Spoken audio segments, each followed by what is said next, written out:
In the amber-drenched gloom of the speakeasy, Asher Thorne first saw him. Julian Vance was an island of stillness in a sea of noise, holding a whiskey glass, his thoughts seemingly 1,000 miles away. He occupied an unremarkable corner booth, yet an invisible spotlight seemed to find him, carving him out from the background. Asher, for all his inherited wealth and practiced nonchalance, found his gaze captured and held. For months, Asher's efforts to breach that serene distance were met with a wall of polite indifference. His friends, a boisterous chorus of New York's elite, found endless amusement in the spectacle. They remarked that the formidable Asher Thorne had finally met his match, his legendary charm rendered inert. Asher ignored their jeering, his attention fixated on the silent screen of his phone, the chat window with Julian a testament to his one-sided devotion. He defended the silence to his friends, inventing elaborate theories about Julian's astrological sign predisposing him to poor communication. The 3-day void between messages was mercilessly pointed out. Asher would counter that perhaps Julian was simply occupied, that his messages were lost in a flood of others. The collective, silent judgment of his friends was a more potent rebuke than any words. He downed another bourbon, the fiery liquid a poor substitute for the warmth he craved, and declared he was playing the long game, earning him the mocking title of Maestro for the rest of the night. As the evening devolved into a drunken tribute to his failing love life, his phone vibrated with a unique buzz he'd set just for Julian. The message was brief, asking if he was indeed Asher Thorne of the Thorne Corporation. It was more than enough to ignite Asher's spirits. His enthusiastic reply was met with a sharp slap to the back of his head from his oldest friend, Silas. Silas's expression was dark, and he questioned if Asher was truly blind to the fact that Julian was only interested in his status. Deep in the euphoria of Julian finally agreeing to dinner, Asher brushed it off, thinking that at least he had something Julian found valuable. Silas's face soured, and he muttered about the corrosive effect of infatuation. Perhaps he was right. From that first glance in the bar, Asher had been utterly captivated. It was as if Julian was a figure from a classical painting, an ethereal being of sculpted cheekbones and an almost severe grace, accidentally misplaced in a modern world of noise and vice. His other friend, Chloe, tried a gentler approach, her voice a soft counterpoint to the thumping bass of the club. She suggested that Julian might just be toying with him, a new experience for a man who'd never truly wanted for anything. In that moment, amidst the chaos, Asher heard his own heart's clear reply. He was born to be played if the player was Julian. To ensure the perfection of their date, Asher had booked out Aperture, a Michelin-starred restaurant with a panoramic view of the city skyline. He even had the restaurant's usual floral arrangements replaced with rare, night-blooming orchids flown in from Hawaii. Despite the meticulous planning, a nervous sweat slicked his palms as Julian arrived, his expression as impassive as ever. Asher's attempts at conversation were met with monosyllabic responses, Julian's interest clearly elsewhere. It was only after the chef had been dismissed that Julian finally looked at him, his voice clear and direct for the first time all evening. He wanted to know if Asher knew a man named Ricky Shaw. When Asher hesitated, Julian's gaze intensified, stating that a man of his standing must have crossed paths with Shaw. Julian possessed a striking, androgynous beauty, a fascinating blend of delicate features and a sharp, masculine jawline. The slight upward tilt of his eyes as he spoke held a strange, hypnotic quality. Asher admitted that in a city this size, their circles had inevitably overlapped, though they weren't well acquainted. At his confirmation, Julian's eyes lit with a cunning flicker. He leaned closer, a faint, cool scent like winter jasmine drifting from him, and asked with a sly smile if Asher would introduce them. A knot of bitter jealousy tightened in Asher's gut, but faced with that magnetic presence, he couldn't form a refusal. He managed to ask why he wanted to meet Shaw, but before Julian could answer, a wave of heat washed over him. He swayed, trying to stand, but his legs faltered. Asher reached out to steady him but was shoved away. Julian's voice, suddenly raw and strained, accused him of drugging him. His entire body was flushed, his teeth gritted. Asher's frantic denials were useless. A text message suddenly illuminated his phone screen, a cruel taunt from a notoriously depraved acquaintance, wishing him luck with his gift. After silently cursing the man's entire lineage, Asher offered to take Julian to the hospital, his heart sinking with the certainty that this disaster had permanently ruined any chance he had. To his astonishment, Julian refused. He demanded a hotel instead. He was bent over, one hand gripping the edge of the table so tightly his knuckles were white, the veins on his arm standing out in sharp relief. Unable to walk on his own, he leaned heavily against Asher, something hard and angular in his pocket digging into Asher's side. The intimacy was unnerving. Julian's hot, ragged breaths ghosted across his neck, making his own face flush. Once inside the penthouse suite, Asher was slammed against the door. A slender but surprisingly strong hand tore at the buttons of his shirt, seeking the coolness of his skin. A soft, relieved sigh escaped Julian's lips. He seemed to have lost all reason, his eyes clouded and unfocused, the edges tinged with a feverish pink. His hands moved with a frantic energy over Asher's waist and chest. Asher was swept up in the bewildering assault, a passive recipient of Julian's desperate exploration. A strange thought surfaced through the haze. The roles felt entirely reversed. Yet, with Julian clearly not in his right mind, Asher's sense of decency overrode his confusion. He had to cool him down. He had never imagined someone so slender could possess such strength. Trying to guide Julian toward the bathroom was like trying to move a statue welded to the floor. Finally, after a prolonged and thorough groping that left Asher's own senses reeling, he managed to wrestle Julian into the large marble bathtub and turn on the cold shower. The shock of the cold water seemed to jolt Julian back to some semblance of lucidity. The struggling ceased. Asher, soaked to the skin, slumped against the side of the tub, trying to quell the fire Julian had ignited in him. After a long silence, with Julian's breathing finally evening out behind him, Asher summoned the courage to ask the question that had been tormenting him. He asked again why Julian needed him to meet Ricky Shaw, his voice barely a whisper when he added if he was in love with him. The silence that followed stretched into an eternity. Just as Asher thought he would get no answer, a barely audible yes echoed off the tiled walls. Asher didn't remember how he left the hotel. He vaguely recalled pulling his jacket over his drenched shirt and standing on a windswept pier overlooking the East River. He screamed curses at the indifferent, glittering skyline, asking the universe what Ricky Shaw had that he didn't. When Chloe and Silas finally found him, he was shivering, his tears indistinguishable from the river spray. Chloe wrapped a blanket around him. Inside the car, he lit a cigarette, his gaze fixed on the top floor of the hotel where he'd left Julian. The sour ache in his chest threatened to stop his heart. He choked out the words that she loved someone else, each syllable a fresh torment. Silas glanced up at the hotel and snorted, repeating that Julian was just using him. Before he could finish, a new resolve hardened in Asher's eyes. He had everything he could ever want, no grand ambitions left to conquer. Except for Julian. He wouldn't accept defeat. That night, he begged his two closest friends to teach him how to win a heart. Chloe advised that gentleness and care were key. Discovering Julian had a sensitive stomach, Asher, who had never so much as boiled an egg, dedicated himself to mastering the art of cooking. He had nutritious, gourmet meals delivered to Julian daily for over a month. Just as he started to believe he was making progress, he found out that all his carefully prepared food had been given to stray dogs. Chloe and Silas were furious on his behalf, but his crestfallen face silenced their anger. Then Chloe had a revelation. Perhaps love wasn't about pursuit, but attraction. Maybe Julian wasn't interested in a domestic partner, but someone who dazzled.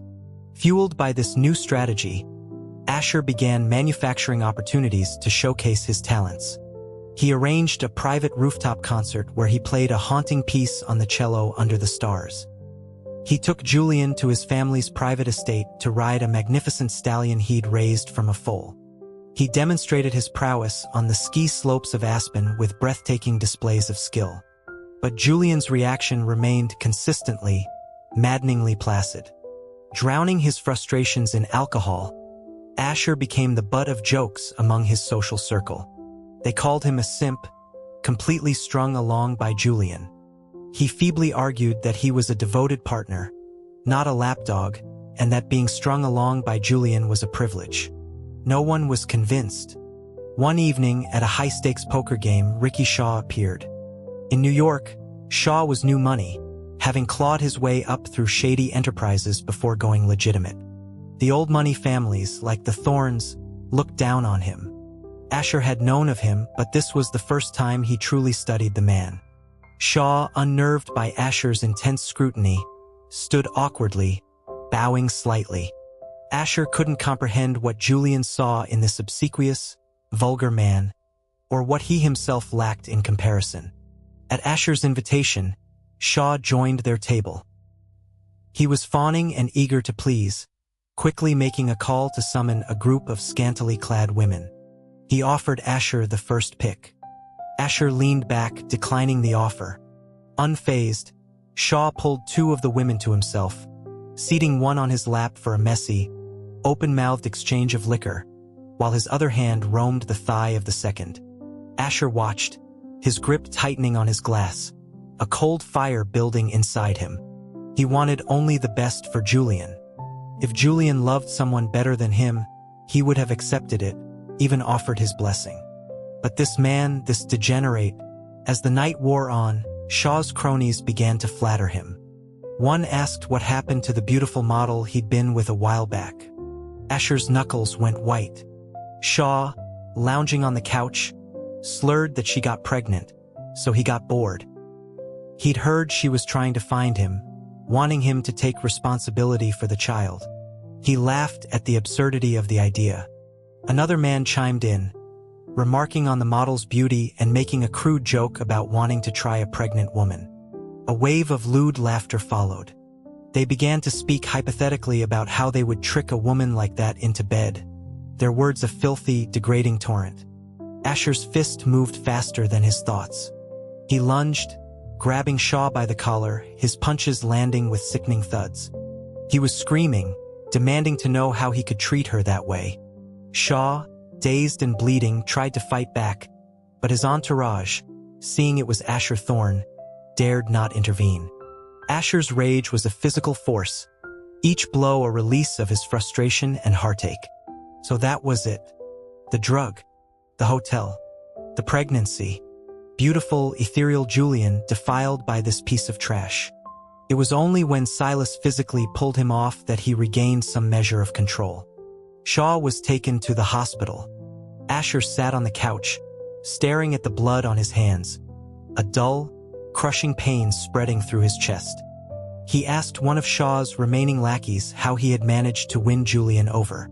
The man stammered that he had just thrown money at her. Money. A sliver of hope cut through Asher's despair. That was something he had in abundance. That night, he had every florist in the city deliver their entire stock of white roses to his penthouse. He filled a custom, iridescent pink Lamborghini with them, scattering loose $100 bills among the petals. Even someone as composed as Julian was momentarily stunned by the extravagant display. Asher, his hands trembling inside his pockets, maintained a cool facade. He confessed that he didn't know the right way to court someone, but he knew he wanted to give Julian everything. Just as he thought he saw a flicker of emotion in Julian's eyes, a bucket of ice water came crashing down. Julian stood perfectly still, his voice devoid of all warmth. He was sorry, but Asher's car, his flowers, his money, and Asher himself, he didn't like any of it. In a private room at the club, Asher tilted his head back, letting the harsh spirit burn its way down his throat, a futile attempt to scorch the misery from his soul. A month had passed since Julian's rejection. A month Asher had spent in a self-destructive haze of alcohol and sleepless nights. He'd believed he could reset, move on, but Julian's face was imprinted on the inside of his eyelids. He reached for his glass again, but a hand intercepted it. Silas, his usual calm demeanor replaced by raw fury, slammed the glass on the table. He demanded to know what was so special about that woman that it had turned Asher into this pathetic wreck. Chloe gently moved the glass out of Asher's reach, her voice pleading. She told him to wake up, that it was over between him and Julian. The name hung in the air, and a strange, sharp pain lanced through Asher's chest. He covered his face, the dam finally breaking. The tears felt hot against his palms. The emotional release brought a fragile sense of peace. Silas and Chloe were right.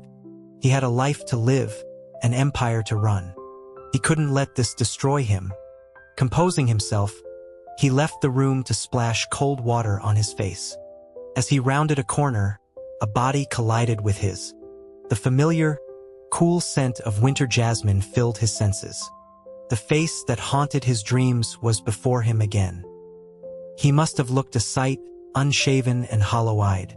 Julian stared, surprised, then suddenly grabbed the collar of Asher's shirt and kissed him. Reality blurred. The soft, warm pressure on his lips was the only anchor in a spinning world. Time slowed, his heartbeat a frantic drum against his ribs, shattering the fragile composure he had so painstakingly rebuilt.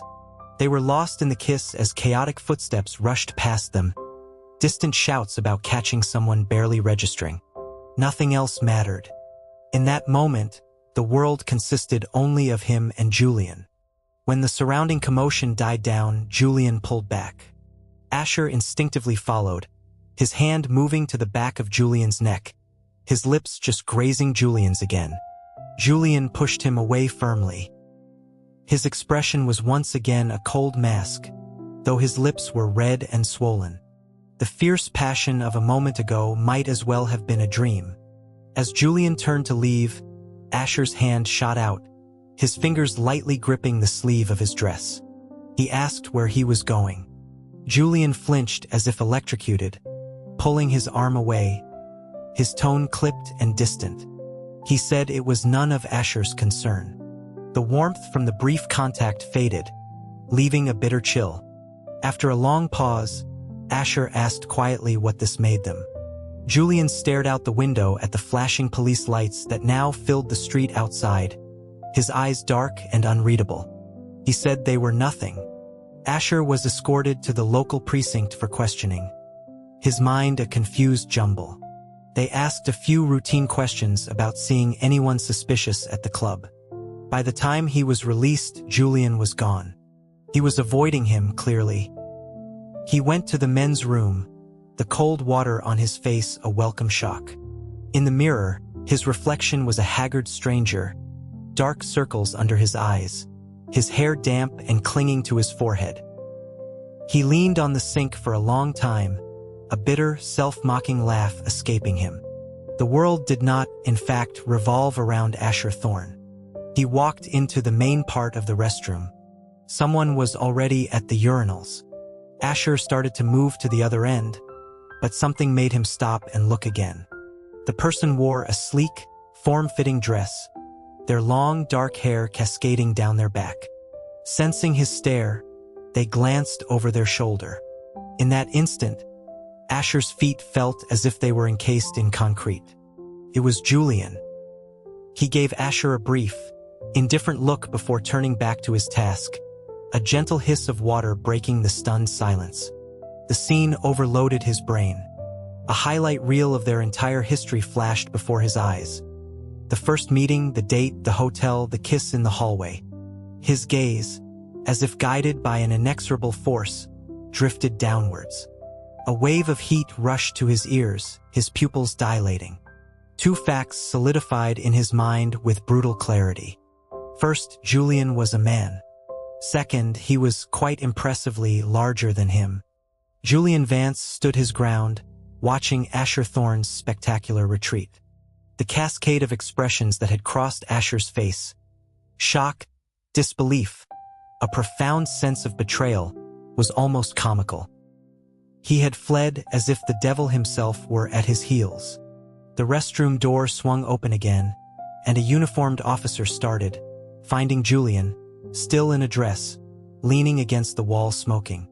A small pile of cigarette butts lay at his feet. Julian, normally hyper-aware of his surroundings, seemed lost in thought, startled by the officer's appearance. Under normal circumstances, the officer would never have dared to be in the same room. It was common knowledge that Julian Vance, the city's brilliant and enigmatic criminal consultant, was the youngest consulting profiler ever retained by the NYPD. In just a year, his fearsome intellect, unorthodox methods, and abrasive personality had earned him the grudging respect of even the most seasoned detectives.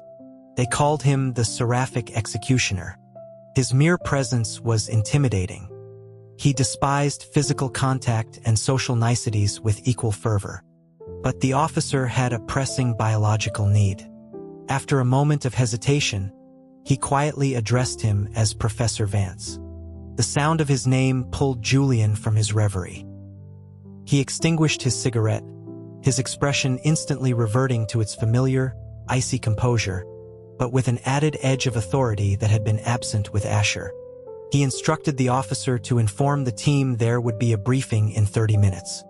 As Julian walked past, the officer noticed something astonishing. Though Julian's face was a mask of cold control, his eyes were red-rimmed and glistening with unshed tears. He looked impossibly vulnerable, a man struggling to hold himself together. The officer couldn't reconcile this image with the cold, unfeeling machine he knew Julian to be. It was as bizarre as seeing a shark weep. That day, a new mystery began circulating through the precinct. What could possibly have happened to make the unshakable Professor Vance, a man who reportedly didn't even flinch when he took 3 bullets, look like his heart had been broken? When Silas picked Asher up, the first thing he said was that he had seen him again. Asher accepted the offered cigarette, his fingers trembling slightly as he lit it. The image from the restroom was seared into his brain.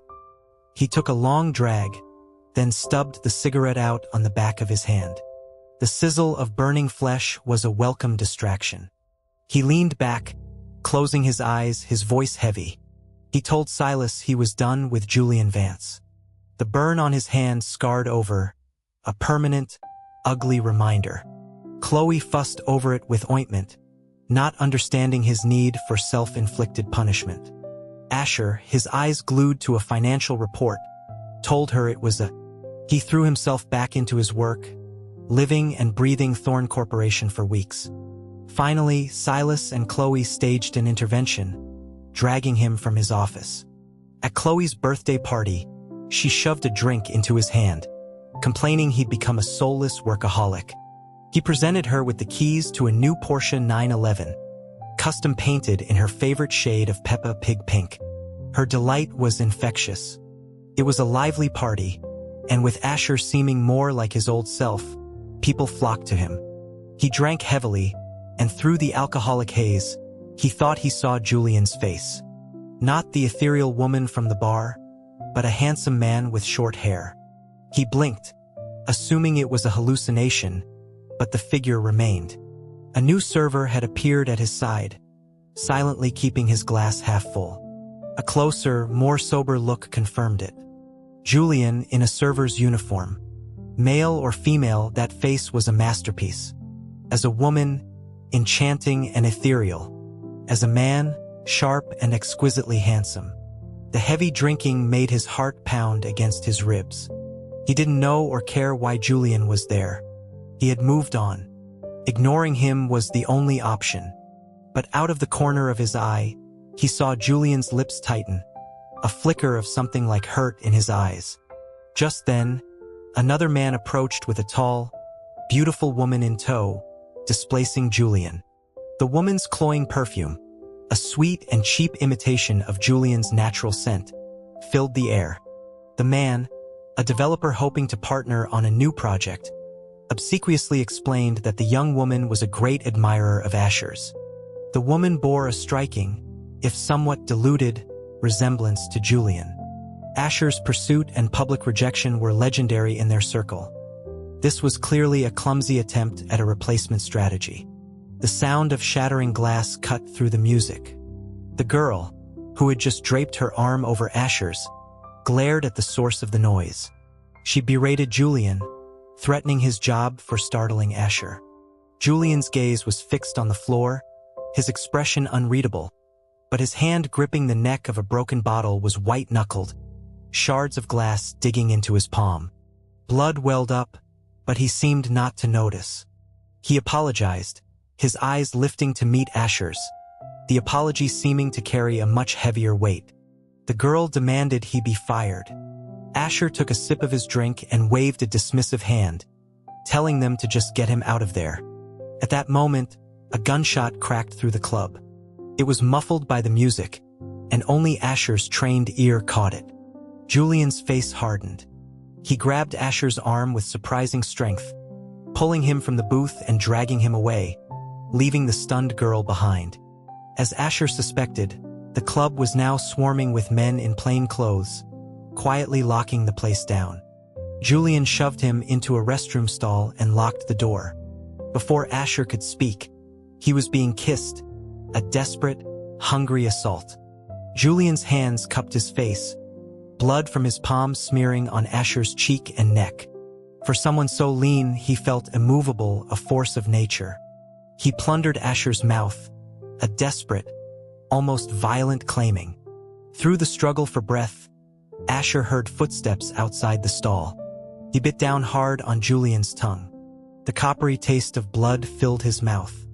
Julian pulled back with a sharp intake of breath and mouthed the word danger. The footsteps drew closer. Suddenly, Julian twisted Asher's arm behind his back, spinning him around and pinning him against the partition. Julian's hot, aroused body pressed against him. Asher instinctively tried to squirm away. Julian hissed, his grip tightening, his breath hot on Asher's neck. His voice was a low, taunting whisper. He asked why he was running. Wasn't this what he wanted? He told him to relax, that a little pain was normal, then thrust his hips forward with a deliberate, arrogant motion. The partition groaned. Outside, a pair of voices cursed about the perverts in the stall and reported that all was clear. Once they were gone, Julian released him. He checked the door, his demeanor all business again. He explained that the building was on lockdown, that it was too dangerous for Asher to stay. He was on an active mission and couldn't escort him. He told him to take the fire escape, not the elevator, and that someone would meet him in the kitchen to guide him out. His lips, still swollen from their kiss, were a distracting contrast to his clipped, professional tone. Asher slapped away the hand reaching for his wrist. He took a step back, creating distance. He asked coldly how, if he was on a mission, he just happened to be at Asher's side. Julian paused, his hands still in midair. He admitted he'd seen Asher come in. His smile was bitter. He had been worried. He met Asher's gaze, his eyes full of an emotion Asher refused to name. Asher's own gaze was like ice. He reminded him that his well-being was none of Julian's concern. Julian's shoulders slumped. He murmured an apology. Asher leaned against the wall, lighting a cigarette. Through the smoke, Julian's expression became indistinct. He told him there was nothing to be sorry for. Professor Vance was just protecting a civilian. He had done his research. Julian wasn't just a consultant. He was a legend. Julian's back went rigid.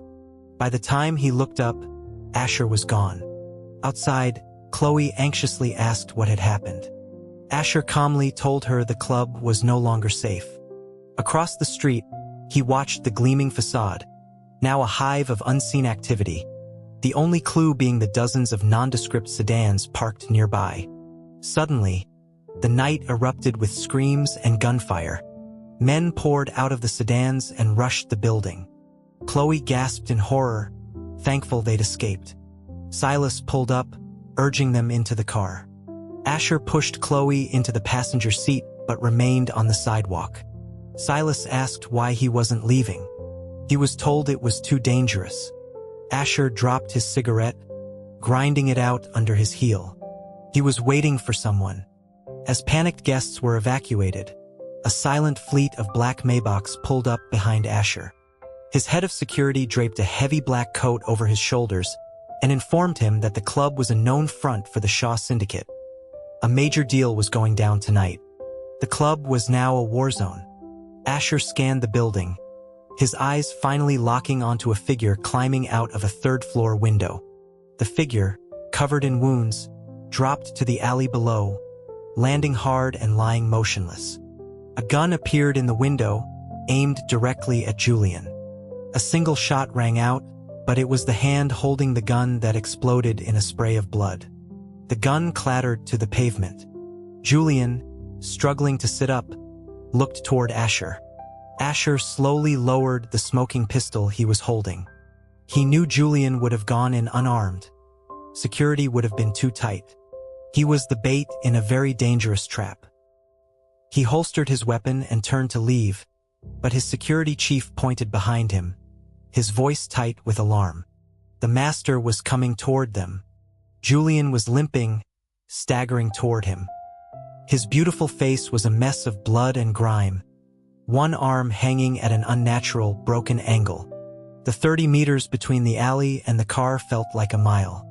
When he finally reached Asher, the smell of blood was overwhelming. He managed a weak, pained smile, and then collapsed against him. His aide asked what to do. Asher looked down at the man who had passed out but still maintained a death grip on his wrist. He was exasperated. He ordered him brought back for treatment. A few blocks away, a team of detectives watched the Maybach convoy disappear into the night. One asked why their own sniper hadn't taken the shot. The lead detective, a woman, replied calmly that Professor Vance had his reasons for walking over to that man himself. She then added, a speculative gleam in her eye, that the precinct's biggest mystery might finally be solved. Asher woke to a tugging on his arm. Julian was awake, staring at him. Asher spoke, his voice rough with sleep, and asked if Professor Vance could please let go of him now. Julian, his face pale, released his grip and apologized. Asher retorted that if he was truly sorry, he would stop creating situations that required an apology. His wrist was bruised. He'd been tethered to the bed for 2 days while Julian was unconscious. He asked why Asher had saved him. Asher said he hadn't. Julian had refused to let go. Julian clarified, asking about the gunshot. Asher shrugged it off as a simple act of civic duty. A faint smile touched Julian's lips, bringing a hint of color back to his face. He thanked him. Asher cut him off, handing him an itemized bill. He wasn't running a charity. Medical expenses, room and board, and a hefty sum for emotional distress. Julian took the bill, his eyebrow arching at the 7-figure total. Asher challenged him, asking if he thought it was too expensive. To his surprise, Julian shook his head and said it wasn't. Asher scoffed internally at the bluff. He knew what a consulting profiler made. He told him to pay up, asking if he preferred wire, check, or to pay with his body. He ended up accepting payment in flesh, though not in the way he'd fantasized. Julian, still injured, became his personal attendant. At first, Asher threw out every meal Julian cooked, just as Julian had done to him. But Julian's reaction was always the same. A small, sad smile as he cleaned up the mess without a word. His only point of contention was his refusal to let a doctor tend to his wounds. He insisted Asher do it. When Asher ignored him, Julian would put on a pathetic display, his voice weak, saying it was just a little inflammation, he could handle it. Looking at his pale face and swaying frame, Asher would sigh in defeat and tell him to come over. A flicker of triumph would light Julian's eyes as he immediately stripped off his shirt. His skin was pale and smooth, a canvas of angry scars and healing wounds. By the time Asher finished dressing the wounds, his own ears would be burning. He'd shove Julian away, asking why he was still half naked. Julian, unperturbed, would catch his foot, his brow furrowing as he chastised Asher for not wearing socks. This strange domesticity was shattered when Silas and Chloe visited and found Julian in the kitchen wearing an apron. Both were stunned. Silas grabbed Julian's arm, his voice tight with disbelief. "You're a man." Julian, who hated being touched, tensed. He was about to react when he caught Asher's eye and visibly softened his posture. With a subtle twist of his wrist, he caused Silas to cry out in pain and release him. Enraged, Silas threw a punch.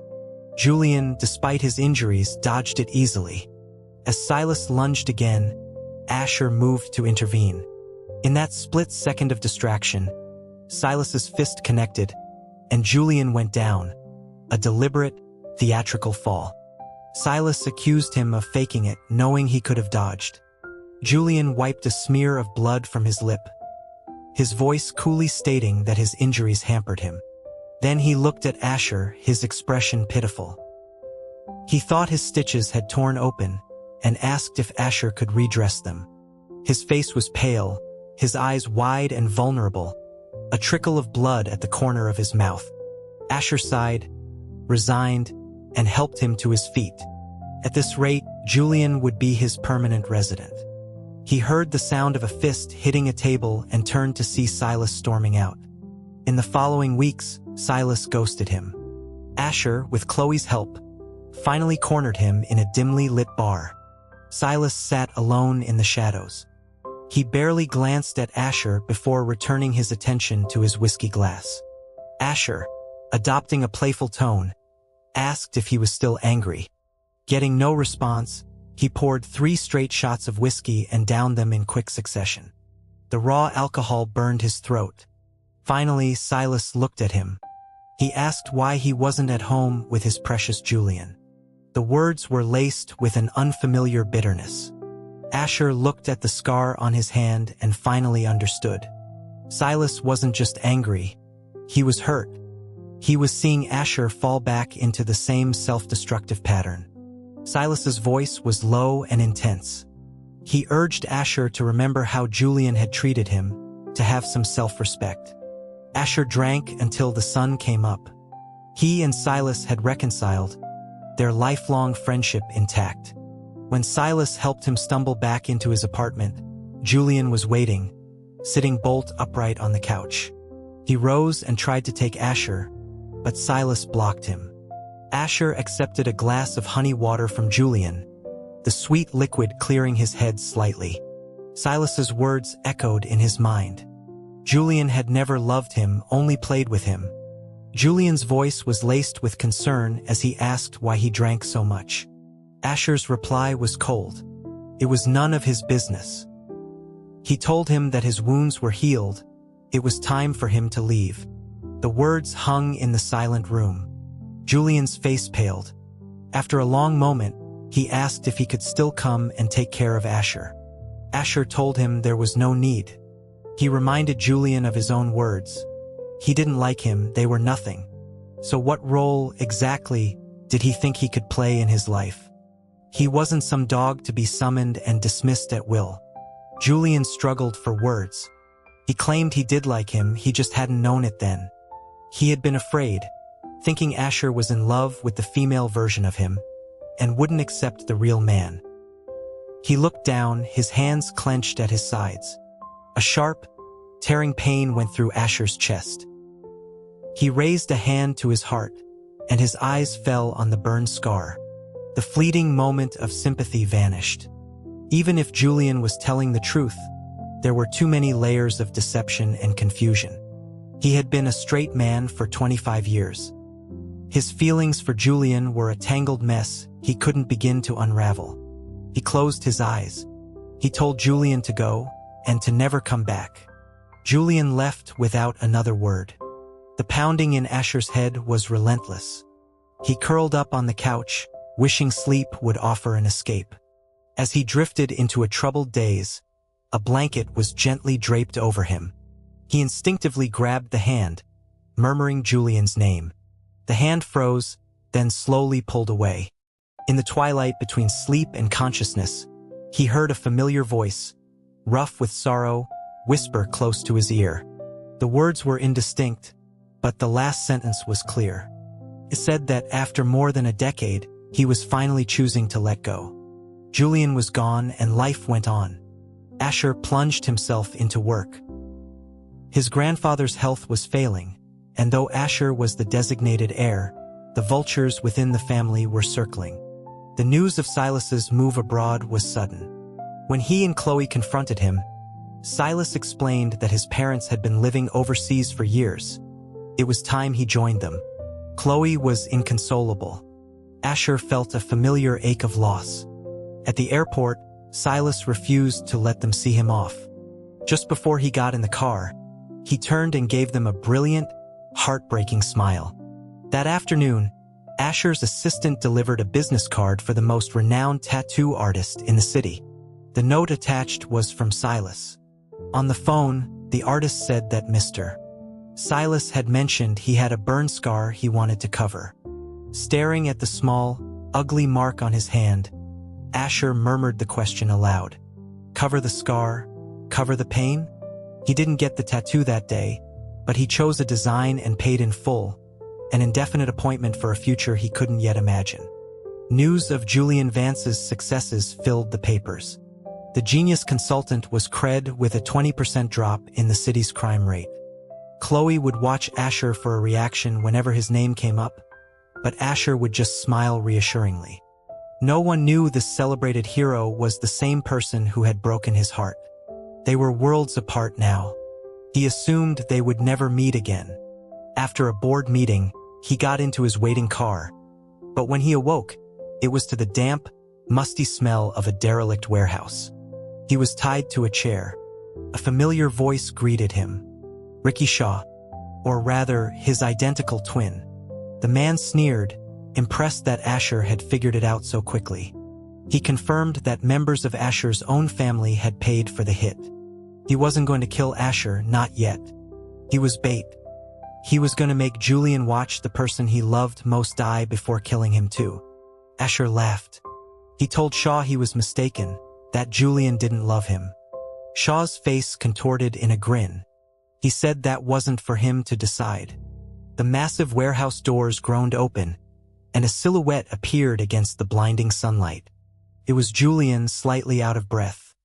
His eyes found Asher, then shifted to Shaw, his expression turning murderous. He said he would give Shaw anything he wanted if he let Asher go. Shaw kicked Asher's chair, sending him crashing to the floor.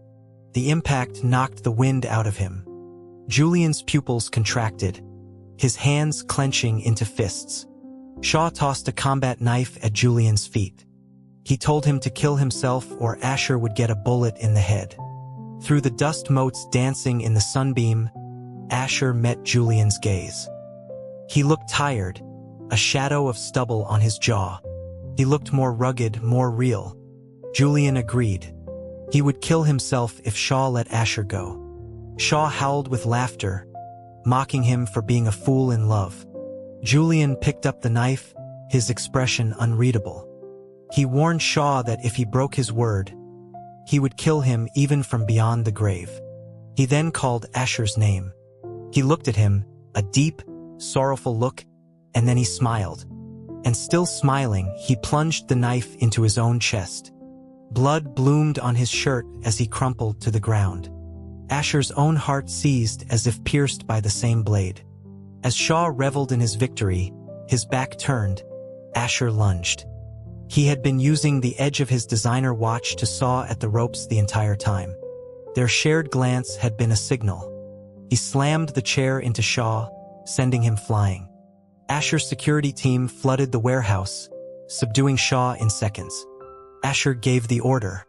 Take Shaw's brother, who I've had in custody for weeks, and deliver him to the police. As for this one, take him with us. Detonate the charges and leave an arm behind for the authorities to find. In the aftermath, Asher formally took control of the Thorn Empire, dismantling the network of treacherous relatives who had conspired against him. He visited Julian in the hospital every day, sitting in silence. After a month, Julian's hand finally reached out and caught the hem of his jacket. He asked him to stay, admitting with a small, self-deprecating smile that he was afraid of the dark. He took Asher's hand and pressed it to his chest, asking him to feel how fast his heart was beating. Asher conceded that it was, indeed, rather fast. Emboldened, Julian slid an arm around his waist, pulling him closer, and asked if he wanted to count the beats. He wasn't sure who kissed whom first. As Julian's hand slipped inside his shirt, Asher pulled back. Julian looked at him, confused. Asher admitted he still wasn't sure what he felt. Julian was silent for a moment. Then his hand moved lower, closing around him. He said this part of him seemed much more certain than his heart. They did, in fact, spend the rest of the night counting heartbeats, over and over again. When Asher finally found his voice, it was a hoarse whisper, cursing Julian and demanding to know why he wasn't the one on top. Julian, with infuriating calm, reminded Asher that he was the one who was supposedly still weak from his injuries. He awoke the next afternoon, tangled with Julian in the narrow hospital bed. A dull ache low in his back made him suck in a sharp breath. He rolled over and slapped Julian across the face. "Get out." Julian, waking with a start, looked momentarily confused. Then, as awareness dawned, so did his body's reaction. Asher's voice was barely a croak. As Julian made no move to leave, he slapped him again. This time, Julian caught his hand, his thumb stroking the back of it. His eyes fixed on the new ink. He asked when he got the tattoo. It was a line of Spanish script, Vive Hoy, perfectly covering the old burn scar. "Yesterday. What does it mean? Live for today. Cherish the now." Julian considered this, then took Asher's hand and slapped his own face with it, hard. "I think that's very good advice," he said, a wicked glint in his eye. "Live for today. How about one slap for every thrust?"